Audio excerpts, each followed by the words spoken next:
Halo dan selamat datang kembali.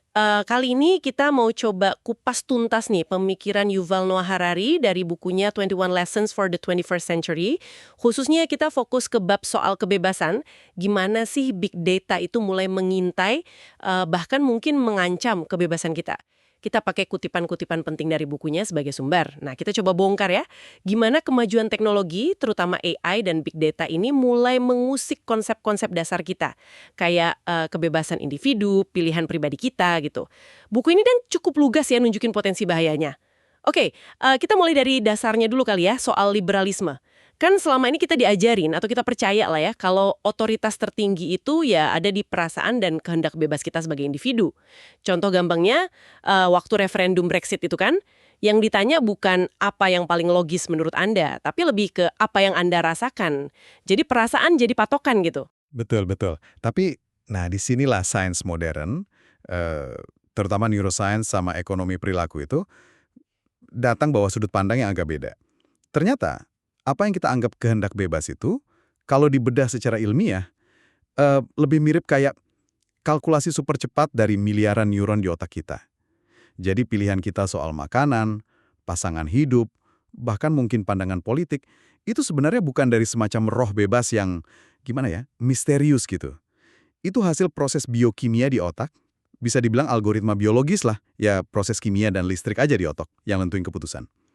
Bahkan nih, apa yang kita sebut intuisi atau firasat, itu sebenarnya adalah kemampuan otak kita ngenalin pola berdasarkan data atau pengalaman masa lalu, semacam pattern recognition super canggih. Wah, nah ini dia nih titik krusialnya pas AI dan big data masuk ya. Kalau keputusan kita itu dasarnya adalah algoritma biologis tadi.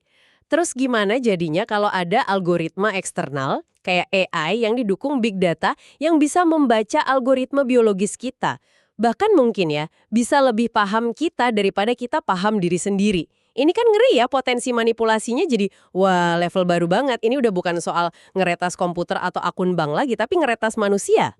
Iya, benar sekali. Dan kita udah mulai lihat loh pergeseran ini, walaupun mungkin pelan-pelan. Coba deh pikirin, seberapa sering kita sekarang ngandelin Google buat nyari jawaban apa aja? Sadar nggak sadar, kemampuan kita buat nyari informasi sendiri, menganalisis, itu bisa jadi pelan-pelan menurun. Apa yang dianggap benar atau fakta, itu seringkali, ya apa yang muncul di paling atas hasil pencarian Google. Iya juga ya, ketergantungan. Sama kayak navigasi kan? Hampir semua orang sekarang pakai Waze atau Google Maps. Udah jarang banget buka peta fisik atau nanya arah. Nah, ketergantungan ini sangat mungkin loh merembet ke keputusan-keputusan hidup yang jauh lebih penting, lebih fundamental. Otoritas itu pelan-pelan geser dari kita sebagai manusia ke algoritma. Yang bikin tambah khawatir lagi itu soal konsentrasi data. AI itu kan kerjanya makin bagus kalau datanya makin banyak. Dia lapar data istilahnya. Ini bisa jadi keuntungan strategis banget buat rejim-rejim yang katakanlah cenderung otoriter. Coba bayangin kalau mereka bisa atau bahkan memaksa warganya nyerahin semua data.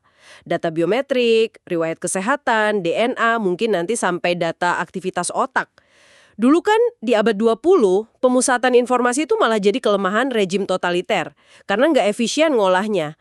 Tapi sekarang di abad 21, dengan bantuan AI, pemusatan data ini justru bisa jadi kekuatan super mereka.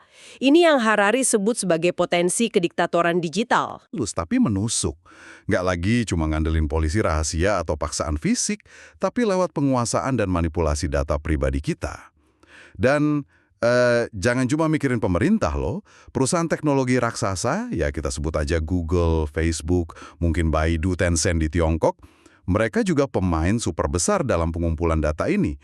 Model bisnis mereka itu kan sebenarnya unik ya. Sering kita dengar mereka jual iklan. Tapi kalau kita gali lebih dalam, produk utama mereka itu sebenarnya perhatian kita. Perhatian kita, maksudnya? Ya, perhatian kita yang mereka beli dengan layanan gratis untuk kemudian mereka tambang datanya.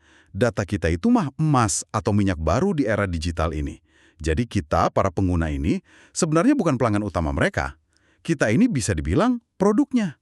Data kita lah yang dijual atau dipakai buat melatih AI mereka jadi makin pinter. Dan data ini jadi kunci untuk memahami, memprediksi, dan bahkan, mungkin ini yang agak selem, merekayasa ulang kehidupan di masa depan. Nah, ini langsung nyambung ke pertanyaan paling mendasar yang diajuin Harari di buku ini ya. Siapa sebetulnya yang punya data pribadi kita? Data soal DNA kita, cara kerja otak kita, detail kebiasaan kita sehari-hari ini punya siapa sih? Punya kita sendiri kah? Punya negara? Punya korporasi raksasa tadi? Atau harusnya jadi milik bersama umat manusia? Ini kedengarannya teknis, tapi sebenarnya mungkin jadi pertanyaan politik paling penting di zaman kita sekarang ini. Berbasis data, dan juga risiko yang, wah, cukup mengerikan ya soal perpecahan umat manusia jadi semacam kasta biologis. Kasta biologis. Maksudnya kayak gimana tuh? Ya, bayangin aja ada kelompok manusia yang di-upgrade pakai bioengineering dan AI jadi manusia super gitu. Terus ada kelompok manusia biasa yang mungkin dianggap nggak relevan atau ketinggalan zaman. Wah, Tantangannya emang nyata banget. Algoritma mungkin bisa ngelakuin banyak hal lebih efisien dari manusia, kita akui itu. Tapi efek sampingnya yaitu tadi. Kekuasaan dan data jadi terpusat banget di tangan segelintir pihak. Dan ini potensial banget mengikis otonomi kita sebagai individu dan malah bisa memperkuat struktur kekuasaan yang terkonsentrasi, entah itu negara atau korporasi. jadi kalau kita coba rangkum nih, kita lagi ngelihat potensi benturan yang lumayan besar ya antara kemajuan teknologi gabungan infotek dan biotek dengan nilai-nilai dasar kita, kayak kebebasan dan kesetaraan. Sementara di saat yang sama, kita juga masih bingung ya, atau mungkin belum sepakat. Siapa sih yang seharusnya megang kendali atas algoritma dan data yang diam-diam mulai ngebentuk hidup kita ini? Intinya soal kontrol.